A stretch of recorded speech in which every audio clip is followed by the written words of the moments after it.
વાત ઉપર તમારા પ્રતિભાવ? વિદ્યાર્થીઓ દ્વારા સરસ મજાના ભોજનની અનેક નવી વાનગીઓ અહીંયા પીરસવામાં આવી છે અને અમે થોડી બધી વાનગીઓ ટેસ્ટ કરીએ છીએ. વાહ મનીષભાઈ, વાહ. તો એવું લાગે છે કે આમ ખૂબ સ્વાદિષ્ટ હશે, પણ ખાઈ પછી એનો વધારે ખ્યાલ આવશે. આજે બાળકોની ખુશી જ કંઈક અનેરી દેખાઈ રહી છે. જુઓ આ વાનગીઓ તરફ જરા. વાનગીઓ બધી જ એકથી એક ચડિયાતી છે. બાળકો જાતે બનાવીને લઈ આવ્યા છે આ બધી વાનગી.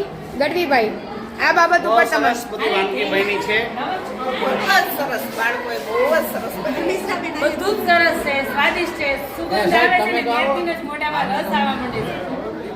બહુ ફાઇન, બાળકોની ક્રિએટિવિટી અહીંયા દેખાય, ઇનોવેશન લાગે છે. આચાર્ય સાહેબ થાળી લેશો ને પ્રતિભાવ આપજો. સરસ, બાળકોએ ખૂબ મહેનત કરી, એમના શિક્ષકે અમને માર્ગદર્શન આપ્યું અને આપણે એવું સજેશન બાળકોને કર્યું છે કે આ તમામ વસ્તુ બાળકો બનાવતા શીખે અને આવી ઘરે બનાવેલી વસ્તુ બાળકો રોજ જમવામાં લે.